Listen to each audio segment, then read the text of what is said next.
नमस्कार, स्वागत है आपका वन भारत टीवी पर। यहाँ आपको मिलेगी देश दुनिया की हर छोटी बड़ी खबर, राजनीतिक हो या फैक्ट हो या हो टेक्नोलॉजी, सब कुछ एक ही जगह पर सच के साथ। मैं हूँ आपके साथ शालिनी। आइए बढ़ते हैं आज की खबरों की ओर।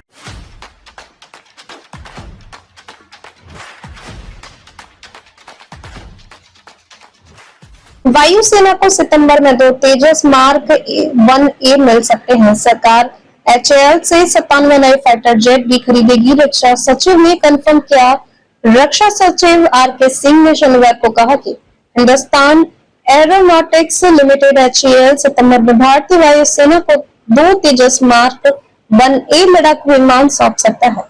इन विमानों में ब्रह्मोस इंटीग्रेशन यानी हथियारों को जोड़ा भी किया गया है। इसके अलावा सिंह ने बताया, इससे पहले न्यूज एजेंसी ANI ने रक्षा सूत्रों के हवाले से बताया था कि केंद्र सरकार ने 19 अगस्त को भारतीय वायुसेना IAF के लिए 97 LCA mark 1A fighter jet खरीदने के लिए 62,000 करोड़ के प्रोजेक्ट को मंजूरी दी। दरअसल फरवरी 2021 में सरकार ने HAL के साथ 83 तेजस मार्क 1A खरीदने के लिए 48,000 करोड़ का करार किया गया था, लेकिन HAL अमेरिकी इंजन की डिलीवरी में देरी की वजह से अभी तक एक भी एयरक्राफ्ट नहीं सौंपा पाया। हालांकि अब उम्मीद है कि 2028 तक HAL सभी एयरक्राफ्ट वायुसेना को सौंप देगा। LCA मार्क 1A तेजस एयरक्राफ्ट का एडवांस वर्जन है। इसमें अपग्रेडेड एवियोनिक्स और रडार सिस्टम लगे हैं। LCA मार्क 1A के 85% से ज्यादा उपकरण भारत में बने हैं। तेजस को भी HAL ने डेवलप किया है। यह सिंगल इंजन वाला हल्का लड़ाकू विमान है। HAL के पास 83 एयरक्राफ्ट की डिलीवरी करने के लिए 2028 तक का समय है। HAL के चेयरमैन और मैनेजिंग डायरेक्टर DK सुनील ने कहा है कि डिलीवरी में देरी के पीछे इंडस्ट्री को जिम्मेदार ठहराया जा रहा था, लेकिन यह देरी तकनीकी खामी की वजह से हुई। अब इसे दूर कर लिया गया है। रक्षा सूत्रों ने बताया कि 97 एयरक्राफ्ट की नए प्रोजेक्ट से भारतीय वायुसेना को अपने MiG-21 विमानों के बेड़े को बदलने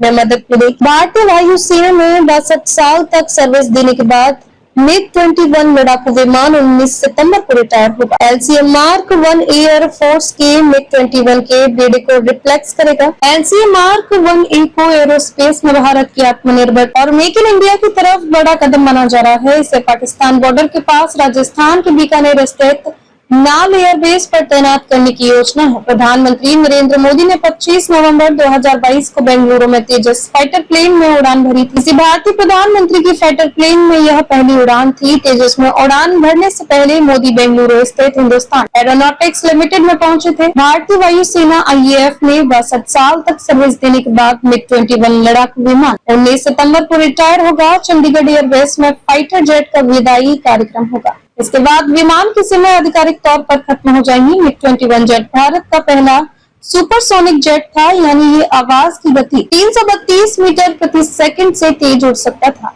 खबरों में बस इतना ही, फिर होगी आपसे मुलाकात। तब तक के लिए नमस्कार और देखते रहिए वन भारत टीवी। ऐसे ही लेटेस्ट अपडेट पाने के लिए हमारे चैनल को सब्सक्राइब करें और लेटेस्ट नोटिफिकेशन पाने के लिए बेल आइकन दबाना ना भूलें। यदि आप फेसबुक, इंस्टाग्राम, ट्विटर, यूट्यूब के माध्यम से हमें देख रहे हैं तो हमारे पेज को फॉलो जरूर करें। धन्यवाद।